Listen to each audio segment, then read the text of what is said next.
සරණයි පින්වත් ඔබ සැමට සසර බියකරු බව දකින අවබෝධයෙන් යුතු ජීවිත මගක් ඔස්සේ ජීවිතයට වටිනාකම් පෙළගස්වන පින්වත් ඔබ උදෙසා බෞද්ධ රූප වාහිනිය sannivedanaya කරන විශේෂ ධර්ම දේශනාව මෙලෙස ආරම්භ කරන්නටයි සූදානම.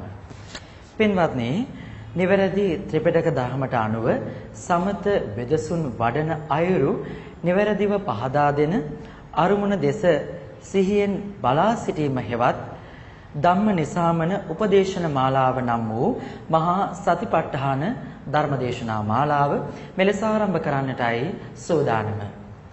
අද මේ ධර්මදේශනාව සුපුරුදු පරිදි සජීව පටිගත කිරීමක් ලෙස සිදු කරන්නේ රාජගිරිය ජයසේකරාරාම විහාර පරිශ්‍රයේ මේ ධම් සභා මණ්ඩපය තුලයි. ධර්මදේශනාව පැවැත්වීමට සිදු කළ ආරාධනය පිළිගෙන සුපුරුදු පරිදි මේ පරිශ්‍රයට වැඩම කොට වදාළ පූජනීය කෝරළයාගම සරණතිස්ස ස්වාමීන් වහන්සේ අපි ගෞරව නමස්කාර පූර්වකව පිළිගනිමු. අවසරයි අපේ හාමුදුරුවනේ. සාදු සාදු සාදු. නිවැරදිව ධර්මය දකින්නට නිවැරදි ගමන් මගක් ඔස්සේ ජීවිතය ජීවත් කරවන්නට මේ උතුම් වූ ධර්මදේශනා මාලාවේ සදැහැති දායකත්වයෙන් කටයුතු කරන පින්වත් පිරිස පිළිබඳවයි මේ සිහිපත් කිරීම. රාජගිරිය ජයසේකරාරාම විහාරාධිපති අතිපූජනීය රජවත්තේ වප්ප ගෞරවනීය ස්වාමීන් වහන්සේගේ අනුශාසනා උපදෙස් ආශිර්වාදය අනුව කොළඹට රාජගිරියේ පදිංචි පින්වත් දීපලාල් විජේරත්න මැතිතුමන්, පින්වත් ඉමාලි ප්‍රියංජලා විජේරත්න මැතිණිය, දූ දරුවන් ප්‍රධානව ඒ පවුලේ සියලු ඥාතීන්, එවැගේම කවදත් කොතැනකදීත් පින්කම් වලට නිතර රැස්වන එතුමන් ඇසුරු කරන ඒ පින්වත් සියලු හිතමිත්‍රාදීන් පිරිසත් එක්ව අද මේ පින්කමේ සුපුරුදු දායකත්වයේ දරමින් කටයුතු කරනවා. විශේෂයෙන්ම මේ ධර්මදේශනාව පටිගත කරන මේ ධම් සභා මණ්ඩපය, මේ ධර්ම මන්දිරය බොහෝ ජනතාවකට සදහම් අසන්නට ඒ සෙවන නිර්මාණය කර දෙන්නේ කවදත් කොතනදීත් පින්කම් වලදී මුල් තැනගෙන කටයුතු කරන තවත් සදැහැති පින්වත් දෙපළක්. ඒ අපේ පින්වත් සුදත් තෙන්නකෝන් මැතිතුමන්, එවැගේම සන්ධ්‍යා තෙන්නකෝන් මැතිණිය ප්‍රධානව ඒ පින්වත් පිරිස ඊටාම ගෞරවයෙන් අපි මේ මොහොතේදී පින් අනුමෝදන් කරමින් සිහිපත් කරනවා. එසේනම් සදහම් අසන්නටයි සියලු දෙනා සූදානම. අපි ඊටාම নমස්කාර පූර්වකව දේශකයන්න් වහන්සේට ආරාධනා කරමු මෙතෙන් සිට මේ උතුම් වූ ධර්ම දේශනාව පැවැත්වීම සඳහා. අවසරයි අපේ හාමුදුරුවනේ. සාදු සාදු සාදු. සමන්ත චක්කවාලේසු අත්‍රා ගච්ඡන්තු දේවතා සද්ධම්මං මුනි රාජස් සුනන්තු සග්ග මොක්ඛදං ධම්ම ශ්‍රවණ කාලෝ අයං බදන්තා ධම්ම ශ්‍රවණ කාලෝ අයං බදන්තා ධම්ම ශ්‍රවණ කාලෝ අයං බදන්තා. නමෝ තස්ස භගවතු අරහතෝ සම්මා සම්බුද්දස්ස. නමෝ තස්ස භගවතු අරහතෝ සම්මා සම්බුද්දස්ස. නමෝ තස්ස භගවතු අරහතෝ සම්මා සම්බුද්දස්ස. රාජගිරිය ශ්‍රී ජයසේකරාරාම අධිපති අති ගෞරවනීය අවසරයි රජවත්තේ වප්ප අපේ අනුනායක මාහිමිපාණන් වහන්සේගෙන් අවසර සද්ධර්ම ශ්‍රාවක කාරුණික ගුණගරුක බෞද්ධ පින්නතුනි බොහෝම ශ්‍රද්ධාවෙන් යුක්තව අදත් මේ විශාල පිරිසක් සැදී පැහැදී සූදානම් වෙන්නේ මේ පරම ගම්බීර වූ සතිපට්ඨාන සූත්‍ර දේශනාව ආශ්‍රයෙන් සිදු කරනු ලබන ධර්ම දේශනා මාලාවේ තවත් ධර්ම දේශනාවක් ශ්‍රවණය කිරීම සඳහා පින්තුනි පහුගිය ධර්ම දේශනාව අපි නිමා කරන්නට යෙදුනේ මේ ප්‍රීතිය කියන වචනය සාකච්ඡා කරමින් ශරීරයේ පුරාම ප්‍රීතිය පැතිරෙන හැටි ඒ ප්‍රීතිය පැතිරෙන විට ශරීරයේ තියෙන අනික් සියලුම වේදනාවල් එක්ක ප්‍රීතිය විසින් කාලා ඉවත් කරනවා එහෙම නැත්නම් හාරලාම ඉවත් කරලා දාලා මුළු ශරීරයේ පුරාම ප්‍රීතිය කියන ධර්මතාවය පතුරවනවා කියන කාරණාව සාකච්ඡා කරමින් අපි ධර්ම දේශනාව නිමා කළා. පින්තුනි අද දේශනාවේදී අපි මේ කාරණාව තව ටිකක් විස්තරාත්මකව සාකච්ඡා කරමු. මේ ආනාපාන සති භාවනා ක්‍රමයේ චතුස්ක හතරක් භාග්‍යතුන් වහන්සේ පැහැදිලි කරලා තියෙන බව අපි දැන් සාකච්ඡා කළා. ඒ චතුස්ක හතරේ පළවෙනි චතුස්කය කායානුපස්සනාව සමග පළවෙනි චතුස්කය අපි සම්පූර්ණයෙන් සාකච්ඡා කරලා ඉවරයි. මේ පළවෙනි චතුස්කය සාකච්ඡා කරලා ඉවර කිරීම තුළ යම් කෙනෙක් වීරිය වඩනවා නම් වීරිය වැඩුවා නම් මේ පළවෙනි චතුස්කය ඇතුලේ ප්‍රථම ධානය දක්වා ගමන් කරන්න අවශ්‍ය මාර්ගය පැහැදිලි වෙලා තියෙනවා. ඊට අමතරව දෙවන තුන්වන හතරවෙනි වශයෙන් තව චතුස්ක තුනක් තියෙන බව සාකච්ඡා කළා. එhmenan දෙවනි චතුස්කය වේදනානුපස්සනාව වශයෙන් භාග්‍යතුන් වහන්සේ දේශනා කරලා තියෙනවා. කායානුපස්සනාව වශයෙන් ප්‍රථම චතුස්කය සාකච්ඡා කළා. දෙවන චතුස්කය වේදනානුපස්සනාව වශයෙන් තමයි සඳහන් කරලා තියෙන්නේ. අපි ඒ කාරණාව තමයි මේ සාකච්ඡා කරමින් ඉන්නේ. ඊළඟට පින්තුනි මේ ප්‍රථම පියවර හැටියට ප්‍රීතිය සමග ආස්වාස කිරීම ප්‍රීතිය සමග ප්‍රාස්වාස කිරීම ප්‍රථම පියවර හැටියටත් දෙවන පියවර හැටියට සැපය සමග ආස්වාස කිරීම සැපය සමග ප්‍රාස්වාස කිරීම කියන කාරණාවත් සඳහන් කරලා තිනවා දෙවනි චතුස්කයේ පළවෙනි සහ දෙවනි පියවර හැටියට. එතනදී බුදුරජාණන් වහන්සේ පැහැදිලි කරපු මේ කාරණාව මේ ප්‍රීතිය කියන පදෙහි ප්‍රීති ශීර්ෂයෙන් වේදනාව කියන ලදී. ප්‍රීති ශීර්ෂයෙන් වේදනාව කියන ලදී. ඒ සඳහන් කරලා තියෙනවා පීති පදේ පීති සීසේන වේදනා උට්ඨා. ඒ කාරණාවෙන් තමයි සඳහන් කරන්නේ ප්‍රීතිය කියන පදයෙහි ප්‍රීති ශීර්ෂයෙන්.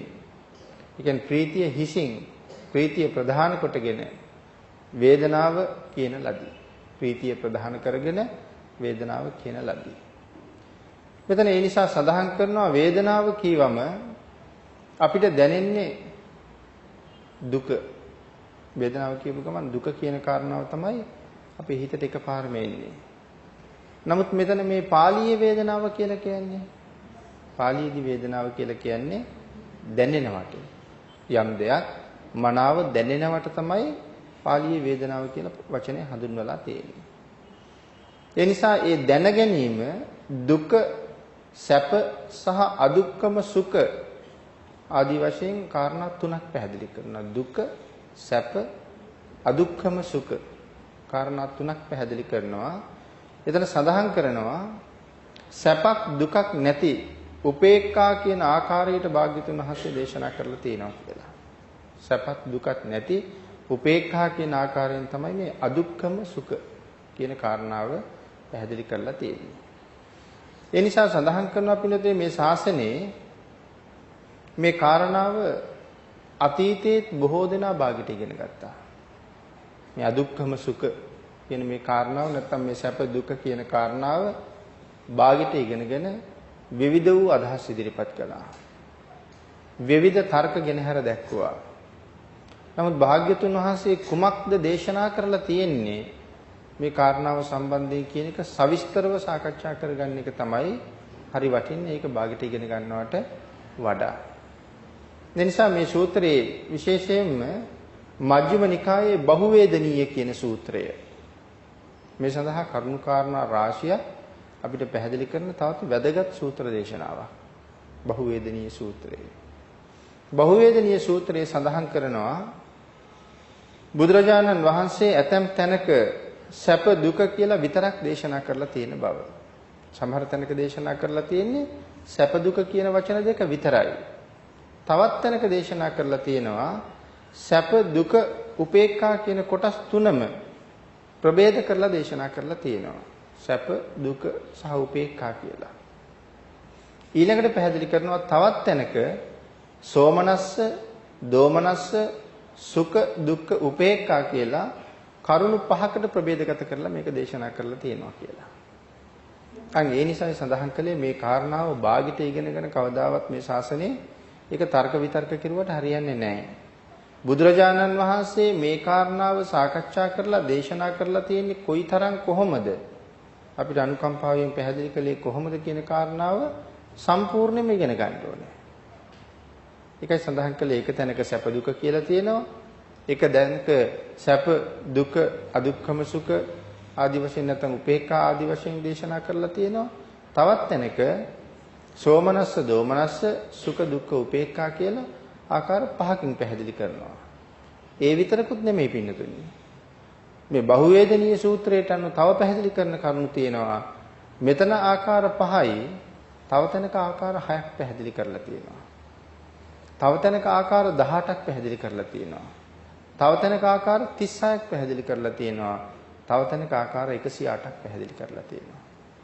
මේ කාරණා ටික හරියටම සම්පූර්ණ කරලා ඉගෙන ගත්තාම තමයි මේ කරුණ අපිට වැටහෙන්නේ. ඒකයි සඳහන් කරලම තියෙන්නේ අතීතයේ මේ කාරණාව භාගයට ඉගෙනගෙන බොහෝ දෙනා තර්ක විතර්ක ගොඩ නැගුවා. නමුත් මේ කරුණු ටික හරියටම ඉගෙන ගත්තා නම් තර්ක විතර්ක ගොඩ නගන්න වෙන්නේ නැහැ. එදාට Tamanට හරියට ධර්මය අවබෝධ වෙන එකයි වෙන්නේ. ඒ නිසා මේ ධර්මය හොඳින් හදාරන අය මනාව ඒ දැනගත යුතුයි කියන කාරණාව පැහැදිලි කරනවා. හොඳින් හදාරනවා නම් භාග්‍යතුන් වහන්සේගේ බුද්ධ වචනේ සම්පූර්ණයෙන් හදාරගන්න එක ඊටම වටිනවා. බුදුරජාණන් වහන්සේ මේ ස්ථානයේදී කොයිතරම් ප්‍රභේදයන් දේශනා කරලා තියෙනවද? ඒ කියන්නේ මේ සැප දුක කියන කාරණාවේදී ප්‍රභේද කීයක් දේශනා කරලා තියෙනවද කියන කරුණ මනාව හොයාගන්න එක වටිනවා.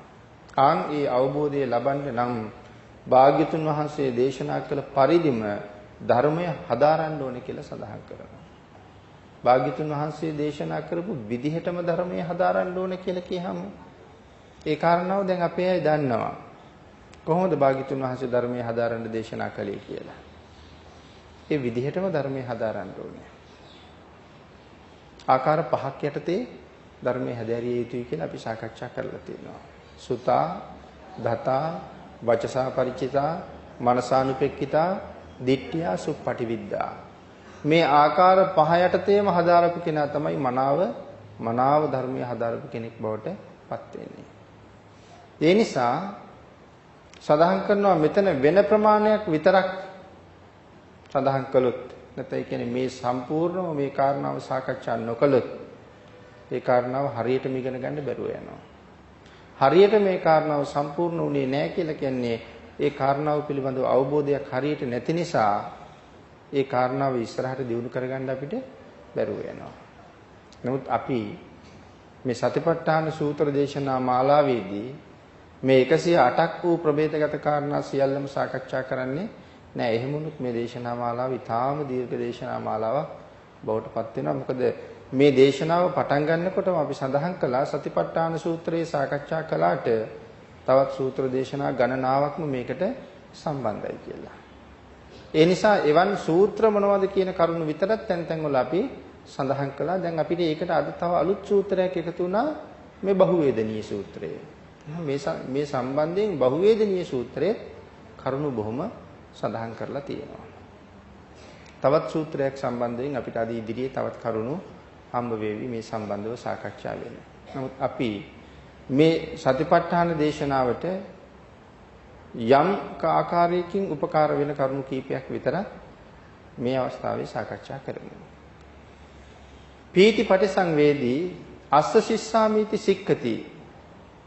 මෙතන එහෙම කියලා සඳහන් කරන්නේ ප්‍රථම චතුස්කයේදීම මේ පුද්ගලයාට අඩුම තරමේ ප්‍රථම ධානයවත් ලැබිලායි තියෙන්නේ. ඒ කියන්නේ කායානුපස්සනාව සම්පූර්ණ කරනකොට ප්‍රථම ධානය ලැබිලායි තියෙන්නේ. දැන් එතකොට මේ දෙවනි චතුස්කයේ බොහෝ කරුණු ඉදිරිපත් කරන්නේ ඒ ධාන සෝය භුක්ති විඳින පුද්ගලයාගේ මට්ටමින්. ඒ මට්ටමින් තමයි මේ කරුණු සාකච්ඡා කරන්නේ. ඒ නිසා අපිට එකපාරම සමහරලාට ගෝචර වෙන එකක් නැහැ. නමුත් නැවත නැවත අහලා ඒක ධාරණය කරගෙන අවබෝධ කරන්න පුළුවන්. නමුත් අපිට ඒක එච්චර දැනෙන්නේ නැහැ. අර ධාන සෝයේ ඉන්න කෙනෙකුට තරම් දැනෙන එකක් නැහැ. නමුත් අවබෝධ නොවෙන්නේ නැහැ. ඒකයි එතන සඳහන් කළේ මේ ප්‍රථම ධානයටවත් එන්න පුළුවන් වෙච්ච පුද්ගලයාට තමයි මේ කරුණු පැහැදිලි කරන්නේ. ප්‍රථම චතුස්කයේදී එතෙන්ටවත් එන්න පුළුවන් වෙන්න ඕනේ. ඉන් පසුව ප්‍රථම දෙවන තෙවන හතරවන ආදී වශයෙන් මේ ධානයන්ට සමවදින හැටි අපි සාකච්ඡා කරලා තියෙනවා ප්‍රථම චතුස්කයේ තුල. මේ විදිහට මේ ධානයන්ට සමවදින්න පුළුවන් කියන කාරණාව සාකච්ඡා කරලා තියෙනවා. ප්‍රීතිය සමග ආස්වාස කරමි කියලා මෙතන කියන්නේ මේ සාමාන්‍ය ප්‍රීතියකට නෙමෙයි කියලා පැහැදිලි කළා.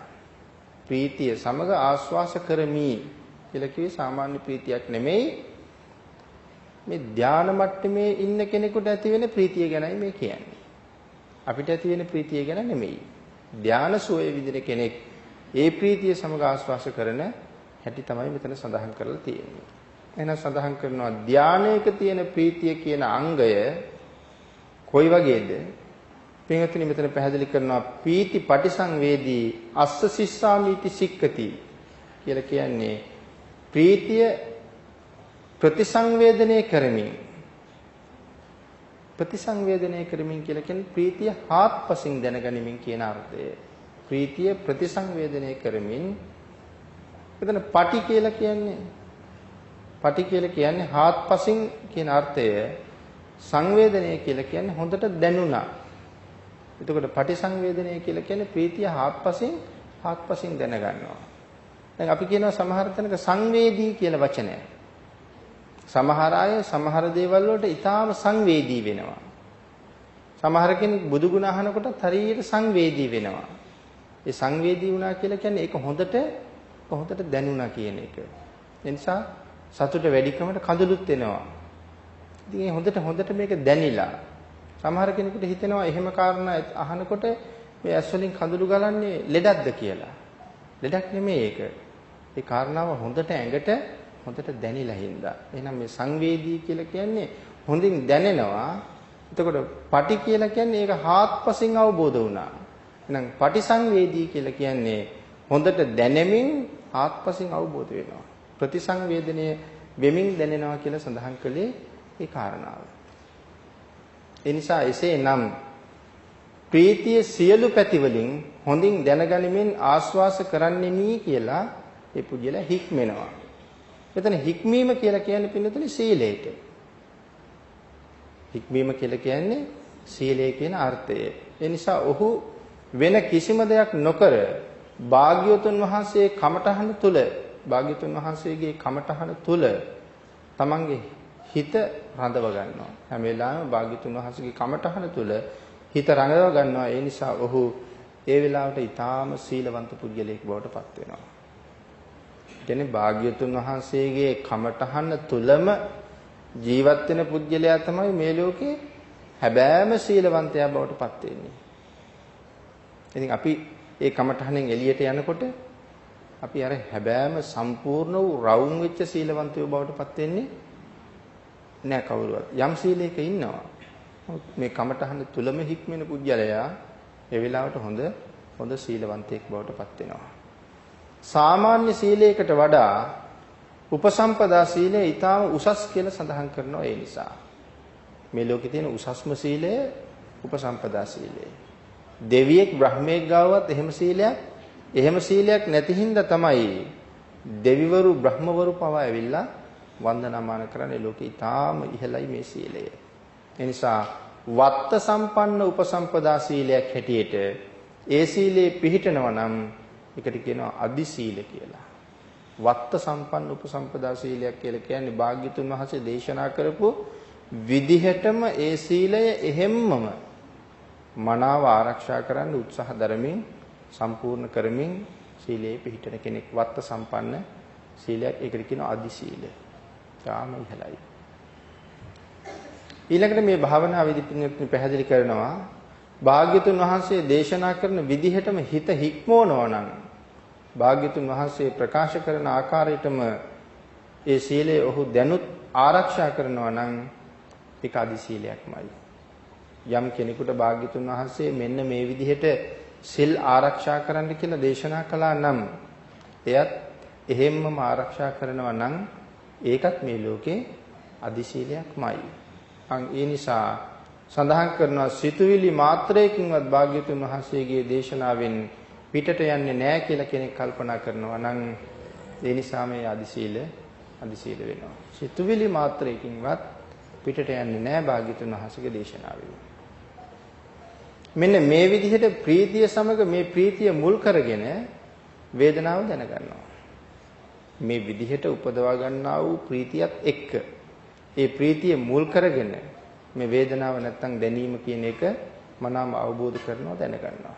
ඒ නිසා සඳහන් කරනවා මේ වේදනාවේ ආකාරයෙන්ම මේ ධානයේ තියෙන ප්‍රීතිය කියන අංගය තුලින් ආස්වාස ප්‍රාස්වාස දැනගන්නවා.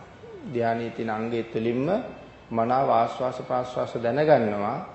මේ දෙකට අමතරව විශේෂයෙන් ප්‍රීතිය දැනගන්නවා කියන එක මෙතන සඳහන් කරනවා. වේදනාවේ ආකාරයෙන්ම ආස්වාස ප්‍රාස්වාස දැනගන්නවා. ඒ දෙකට අමතරව මනාව ප්‍රීතිය කියන එකේ පුජ්‍යලයා දැනගන්නවා කියලා සඳහන් කරනවා. ආස්වාස ප්‍රාස්වාස දන්නවා. ඒ කියන්නේ ආස්වාස ප්‍රාස්වාස නොදැනී ඉන්නව නෙමෙයි. ආස්වාස ප්‍රාස්වාස දැනගන්නවා. විශේෂයෙන් ප්‍රීතිය කියන කාරණාවත් මනාව දැනගන්නවා. ඒක තමයි මෙතන සඳහන් කරන මේ කාරණාවේ තේරුම. අන්න ඒ කාරණාව සඳහන් කරනවා මේ විදියට සඳහන් කරලා තියෙන්නේ පීති පදේ පීති සීසේන වේදනා උත්තා කියලා සඳහන් කරපු සම්පූර්ණ විස්තරය. මොකද ආස්වාස ප්‍රාස්වාසත් දන්නවා ප්‍රීතිය කියන කාරණාවත් දැනගන්නවා. මේ පීති පදේ පීති සීසේන වේදනා උත්තා කියන කාරණාව හරියටම විස්තර වෙන්නේ එහෙමයි. ආස්වාස ප්‍රාස්වාස කියන දෙකම දන්නවා ඊට අමතරව ප්‍රීතිය පිළිබඳව හොඳට දැනගන්නවා. සුඛ පදේ ස්වરૂපේ නේව වේදනා සැප සහගත මොහතක සැප දැනගනිමින්ම ආස්වාස කරන්නේ මේ සැප දැනගනිමින්ම පාස්වාස කරන්නේ මේ කියලා හික්මෙනවා. සැපය දැනගනිමින්ම ආස්වාසත් කරනවා. එතකොට ආස්වාසයයි සැපයයි දෙකම දන්නවා. ඒ සැපය දැනගනිමින්ම ප්‍රාස්වාසත් කරනවා. එතකොට ප්‍රාස්වාසයත් සැපය දැනගැනීමම සිද්ධ කරනවා. ඒ නිසා සඳහන් කරනවා වේදනා සැප ආයුරින් දැනගන්නේ. ඊට අමතරව ආස්වාසයත් දැනගත යුතුයි. වේදනාව නැත්තම් සැපය දැනගන්නවා වගේම ආස්වාසය කියන කාරණාවත් හරියටම දැනගත යුතුයි කියලා සඳහන් කරනවා. ඊළඟට පිළිතුරේ සඳහන් කරනවා මේ ආස්වාසය දැනගන්න ඕනේ මේ ප්‍රීතිය භුක්ති විඳිනකොට ආස්වාසය කියන කාරණාවෙන් වැඩක් නැහැ. නැත්තම් ප්‍රාස්වාසය කියන කාරණාවෙන් වැඩක් නැහැ කියලා තව කෙනෙක් සඳහන් කරනවා කියලා පැහැදිලි කරනවා. ඒ කියන්නේ කෙනෙක් කියන කාරණාවක් මිසක් ධර්මයේ තියෙන කාරණාවක් නෙමෙයි. තව කෙනෙක් එහෙම කියනවා කියලා සඳහන් කරනවා. මොකද ප්‍රීතිය භුක්ති විඳිනවා නම් ආස්වාසයෙන් වැඩක් නැහැ. ප්‍රාස්වාසයෙන් වැඩකුත් නැහැ.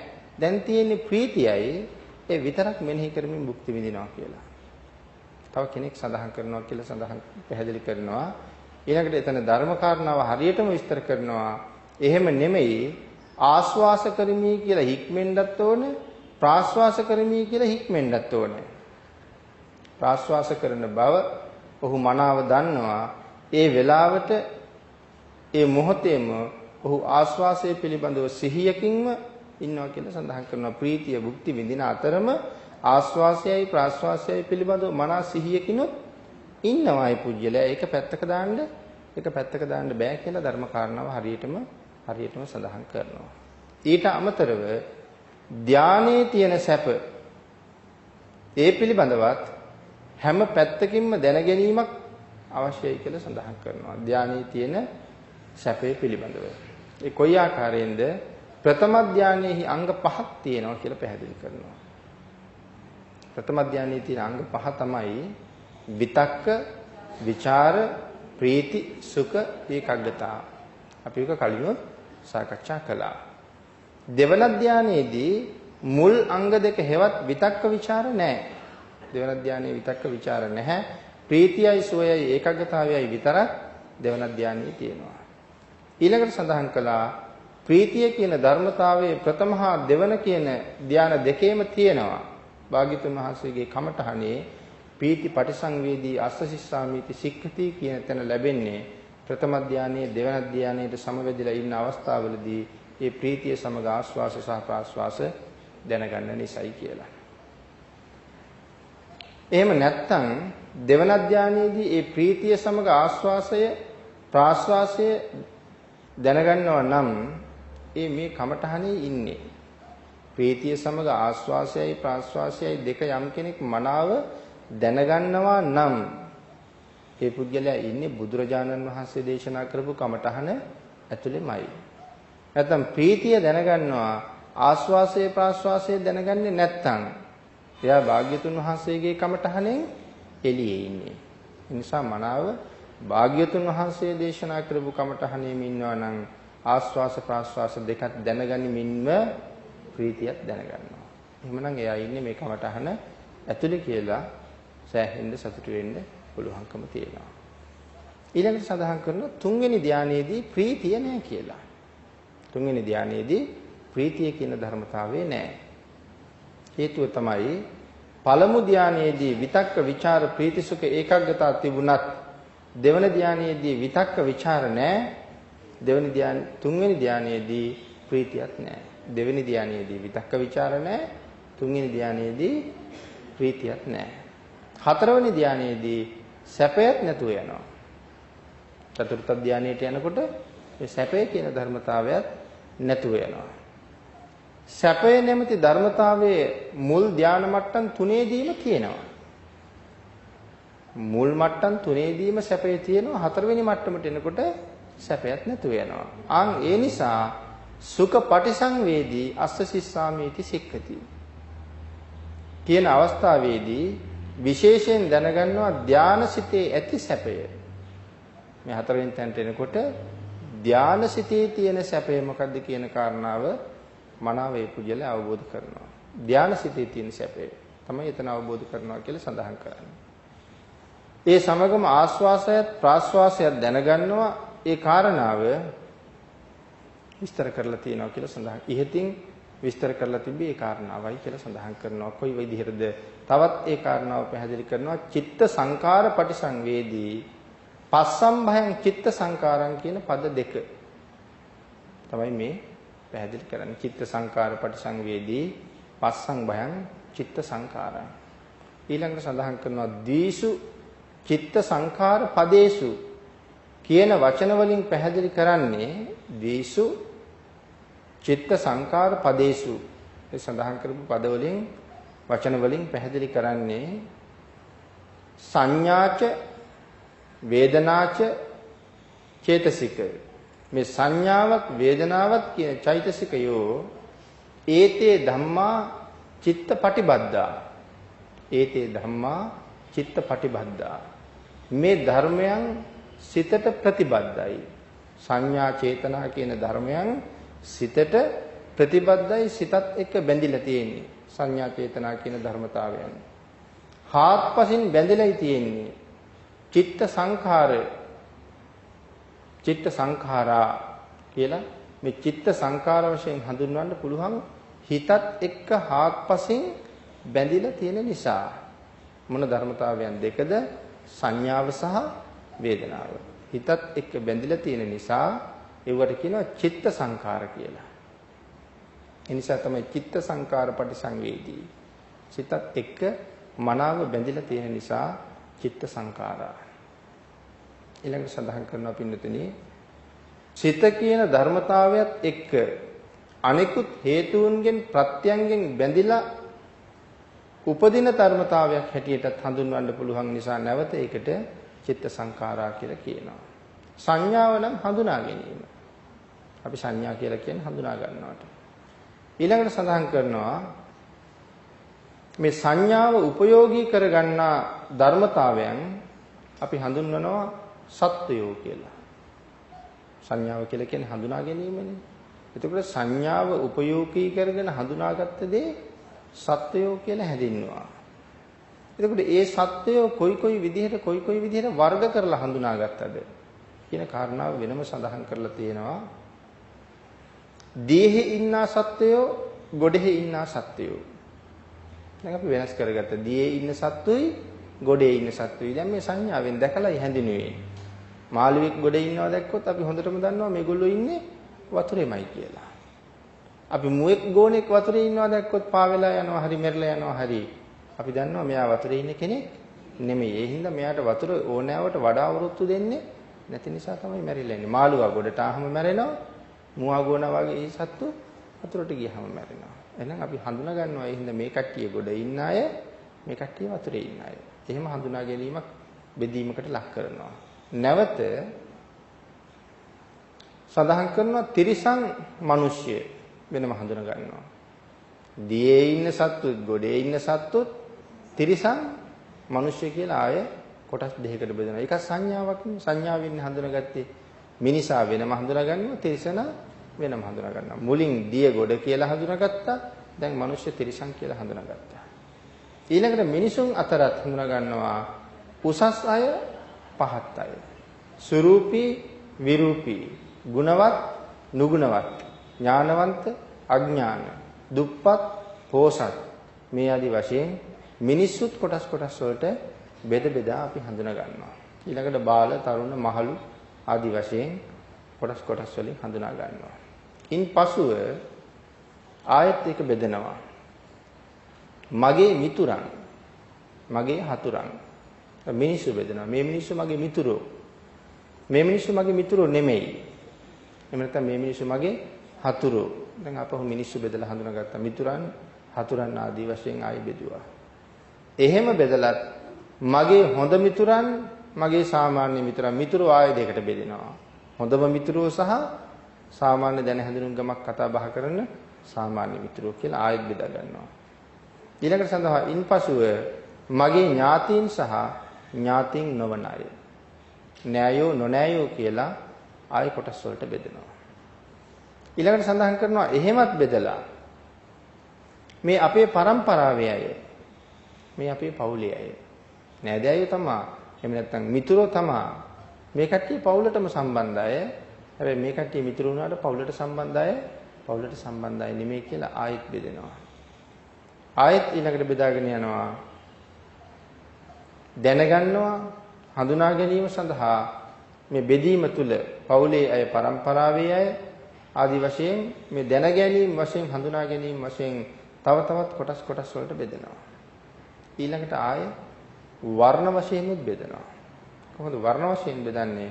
එතන සඳහන් කරනවා නිල් පාට, කහ පාට, රතු පාට. දැන් තවත් වර්ණ තියෙනවා. ඉතින් මේ නිල්, කහ, රතු ආදි වශයෙන් අපි හඳුනා ගන්නවා. මේක නිල් පාටයි. කාට හරි යමක් කඩේකින් ගේන්න කිව්වොත් අපි කියනවා ඔතන තියෙන වගේ නිල් පාට එක අරන් එන්න. වර්ණ වශයෙන් හඳුනා ගැනීමක් ගැන අපි කියනවා නිල්, කහ, රතු ආදී වශයෙන්. ඊළඟට ඒක තවත් තහවුරු කරගන්න වෙච්චාම අපි කියනවා ඔතන තියෙන කහ පැහැයට හුරු ඒක අරන් එන්න. නිල් පැහැයට හුරු ඒක අරන් එන්න. ඒතකොට නිල් පැහැයම නෙමෙයි. නිල් පැහැයට හුරු වගේ, කහ පාටට හුරු වගේ අන් ඒකෙන් අරගෙන ඉන්න කියලා අපි ආයෙ කියනවා.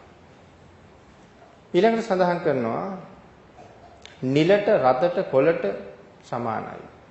එහෙමත් සඳහන් කරනවා. මේ ආදී වශයෙන් යමක් හඳුනා ගැනීමට උපයෝගී කරගන්නා ධර්මතාවයන්ට සංඥාව කියලා කියන බව පැහැදිලි කළා.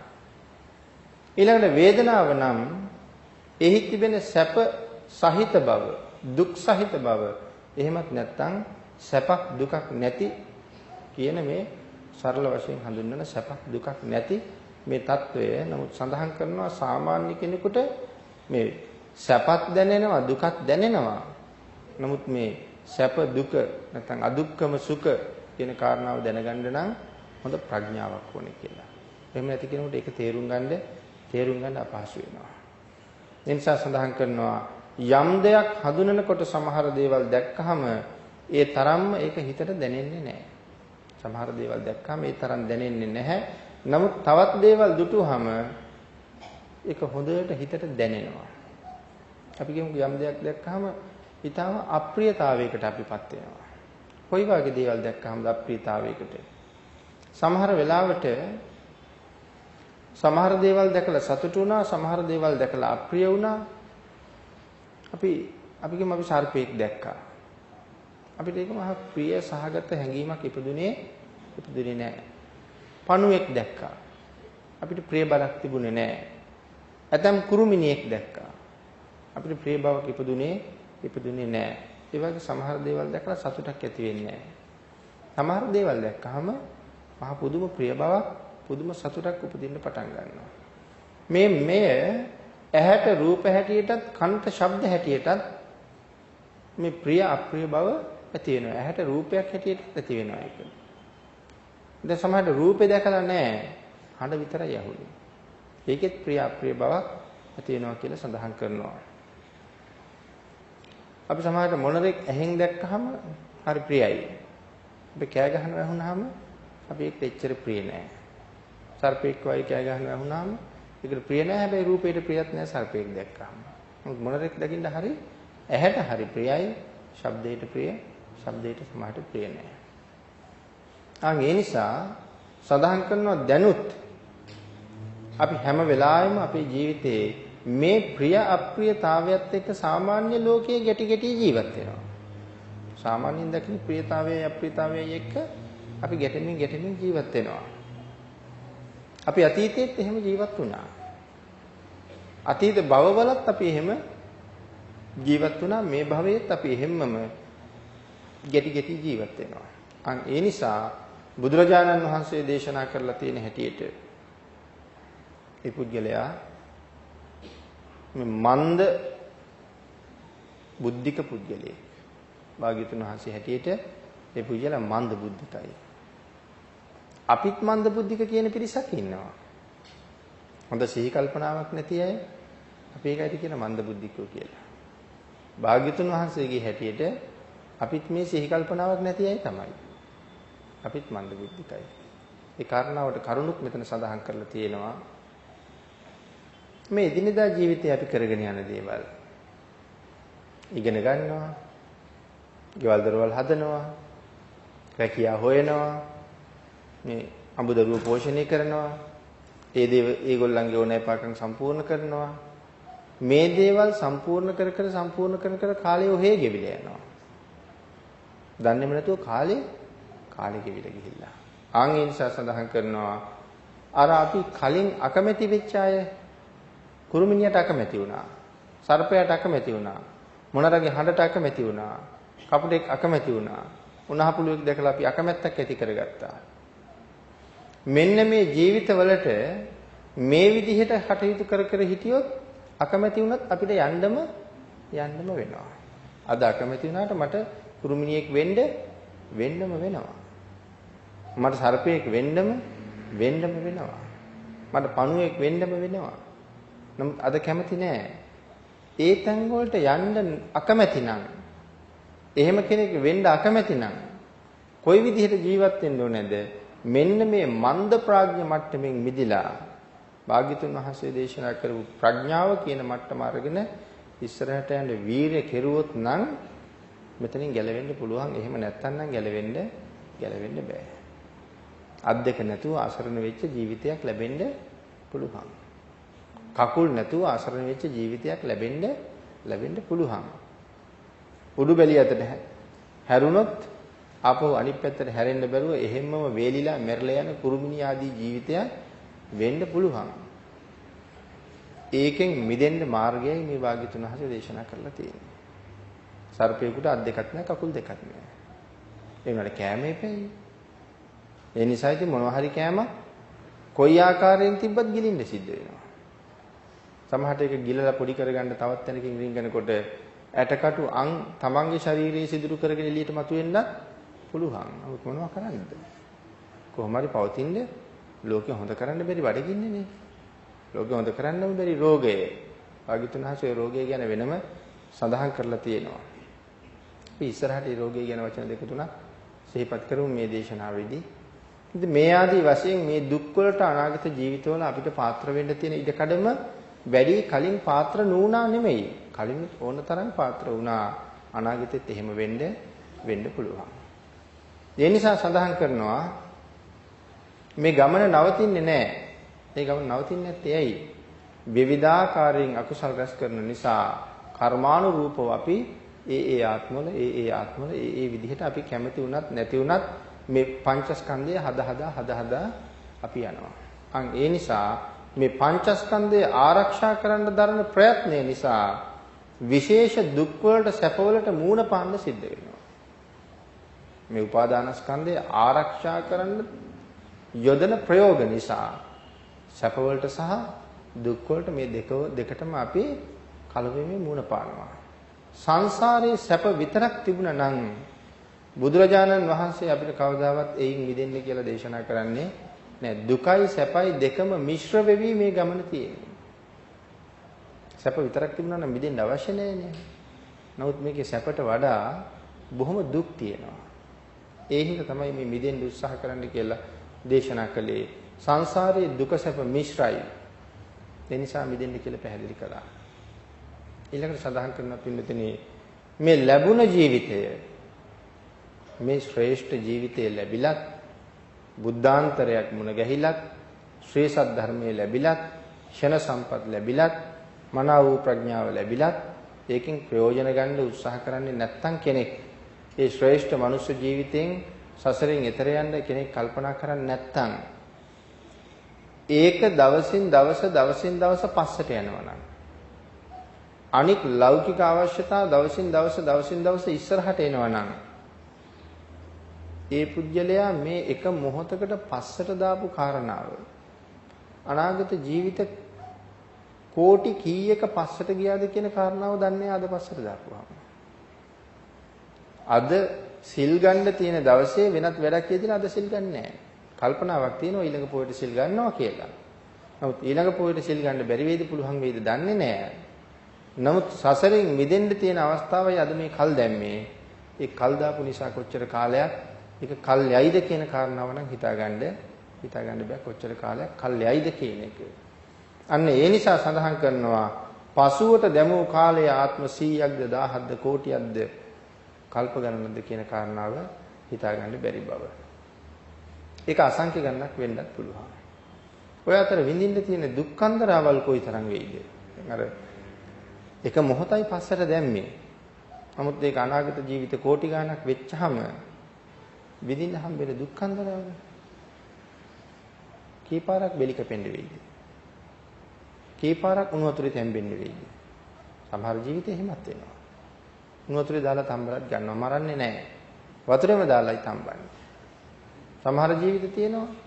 සමහර මාළුවෝ එහෙම උයන ක්‍රම තියෙනවා. දැන් ওই ජපානයේ වගේ රටවල් වල. මාළුවා බැදලා මේසෙට ගෙනල්ලා තියෙනකොටත් මාළුවාට පණ තියෙන්න ඕනේ. පණ තිබ්බේ නැත්තම් මාළුවා බැද්ද මිනිස්සයා මාළුවාගේ මුදල ගෙවන්න ඕනේ. කෝකියා පරාදයි වෙලා තියෙනවා. එහෙම උයන්න ඕනේ. ගැඹුරු තෙලේ දාලා බදින්නේ. බරල් කපලා පිළිපොතු රැහැලා මේ ඔක්කොම කරලා මැරෙන්න ඉස්සරලා තෙල් මිරිස් ඔක්කොම ගල්වලා ගැඹුරු තෙලේ දාලා බදින්නත් ඕනේ. පිඟාන ගෙනල්ලා මේසෙට තියාම එක්ක වලිග හොලවන්න ඕනේ නැත්නම් ඇහැ කරකවල බලන්න ඕනේ. එහෙම ක්‍රම තියෙනවා. ලංකාවෙත් එහෙම මාළු බදින ආපනශාලා කීපයක් ලංකාවෙත් තියෙනවා. මොකද ඒ අනුභව කරන අය කැමැත්ත දක්වන්නේ එහෙම එයා පණ පිටින් ඇස් කරකෝ බලන වෙලාවට කඩ අනුභව කරන්නේ. ඒක පුදුම මානසිකත්වයක්. ලංකාවෙත් එහෙම තැන් කීපයක් දැන් තියෙනවා. ඉතින් එතකොට අර පස්සට දාපු කාල වල ඔය වාගේ ආත්ම කීයකට මං ගොදුරු වෙයිද? හින්ද පණ පිටින් බැදෙන්නත් වෙයි. සමහර රටවල සර්පයෝ වගේ සත්තු. ඒගොල්ලොත් එහෙමයි පණ පිටින් උණු වතුරේ දාලා මේ කරලා අල්ලහම හැම ඔක්කොම ගැලවිලා යනවා. ඉතින් පණ පිටින්මයි. ඒකට අපි මේ වෙනකොට සසර ඒ වාගේ ආත්ම කීයක දුක් විඳලා ඇද්ද අද අමතක වෙලා තිබුණාට.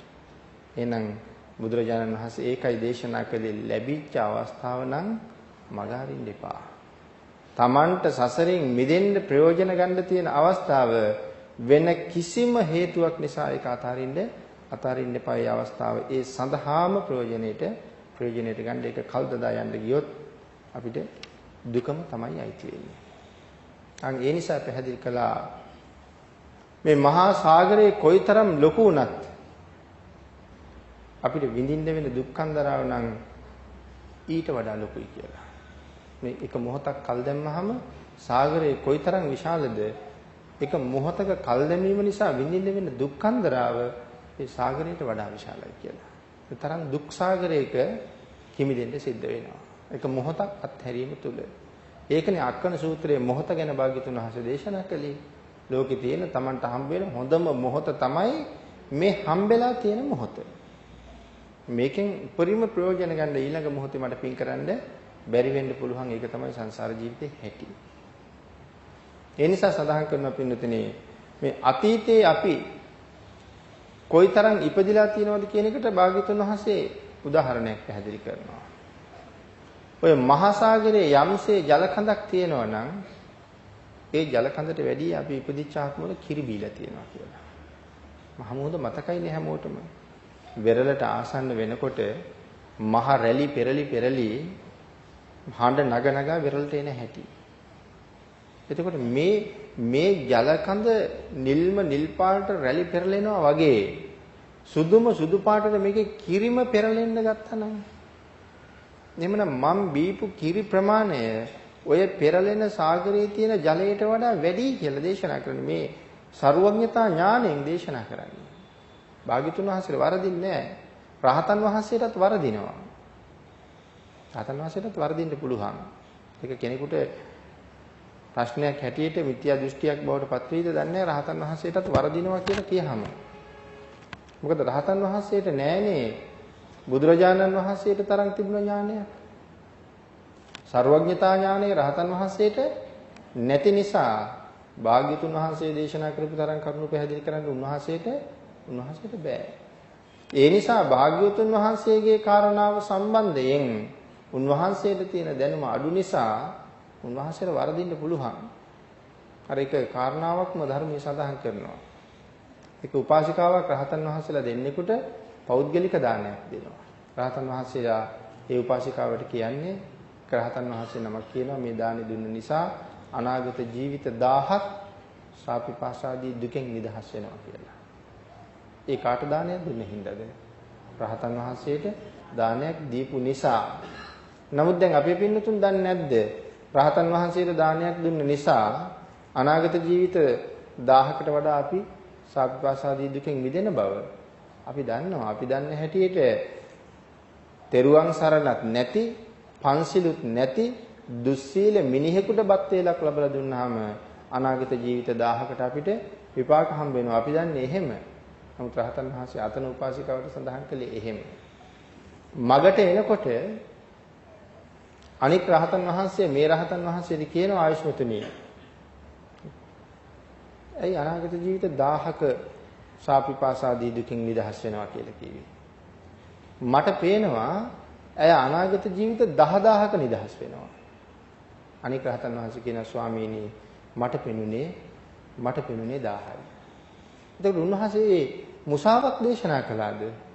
උන්වහන්සේගේ ඥාන මට්ටමට පෙනුනේ ඇය අනාගත ජීවිත 1000ක නිදහස් වෙන බවයි. අනික් රහතන් වහන්සේගේ ඥාන මට්ටමට පේනවා නෑ ඇය අනාගත ජීවිත 10000ක නිදහස් වෙනවා. දෙන්නට කරුණු දෙකක් වෙනිච්ච නිසා තමන් ඉන්න විහාරස්ථානයට ගිහිල්ලා එතන ලොකු ස්වාමීන් වහන්සේගෙන් අහපුවම ලොකු ස්වාමීන් වහන්සේ සඳහන් කරනවා නෑ ඇය අනාගත ජීවිත ලක්ෂකින් නිදහස් වෙනවා. දැන් තුන් දෙනාට ආකාර තුනක් පෙන්වුණා. තවත් කෙනෙකුගෙන් අහමු කියලා තවත් ශාසනයේ ඊටාම ව්‍යක්ත ප්‍රතිබල කෙනෙකුගෙන් අහපුවම සඳහන් කළා වැරදි. තුන් දෙනාම දඬුවම් කරගන්න. තුන් දෙනාම දඬුවම් විඳින්න ඕනේ. උන්වහන්සේ මතක් කරලා දෙනවා. ඇයි? භාග්‍යතුන් වහන්සේ මේ කාරණාව පැහැදිලි කරලා දේශනා කරපු සූත්‍රයක් තියෙනවා. මොකක්ද ඒ සූත්‍රය? දක්ෂිනා විභංග සූත්‍රය. දක්ෂිනා විභංග සූත්‍රයේ බුදුරජාණන් වහන්සේ පැහැදිලි කරලා තියෙනවා නේද?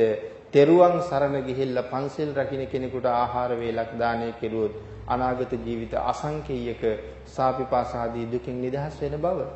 එහෙනම් ඔබ වහන්සේලා රහතන් වහන්සේලා සෝවාන් ආර්ය ශ්‍රාවකයාට දුන්න දාණයෙන් නිදහස් වෙන ප්‍රමාණය ප්‍රමාණ කරලා නැත්නම් ඔබ වහන්සේලාට දුන්න ප්‍රමාණය ප්‍රමාණ කරන්න බෑ කියලා මතක් කරලා දෙනවා දක්ෂිනා විභංග සූත්‍රය ගැන.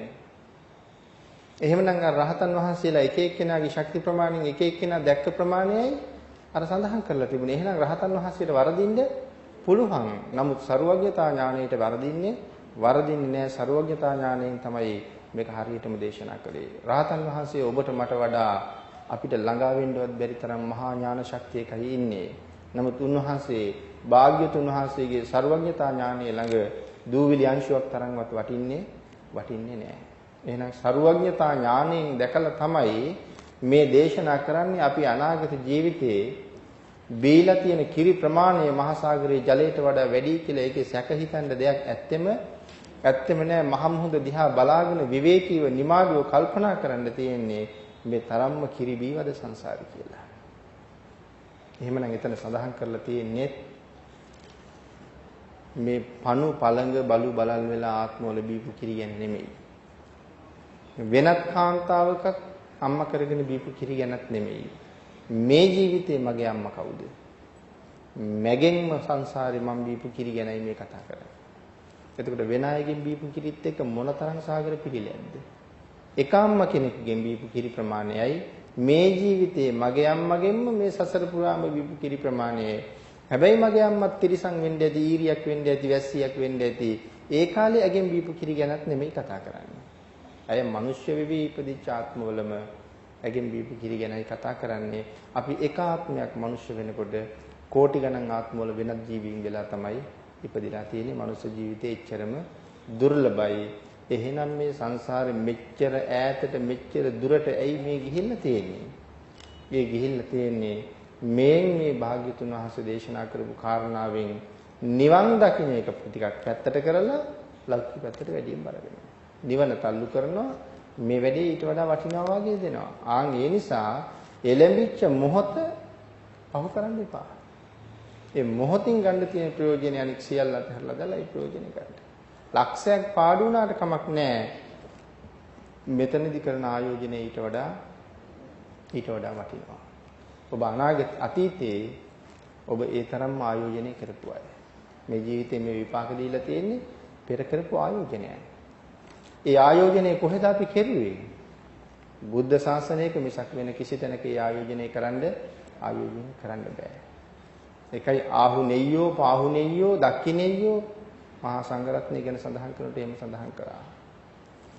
මේ අද අපේ ගෙදර මංගල උත්සවයක්. මේ මංගල උත්සවයට දැන් මේ නෑදෑයෝ දැන් කෑමට වාඩි වෙන්න ලෑස්ති.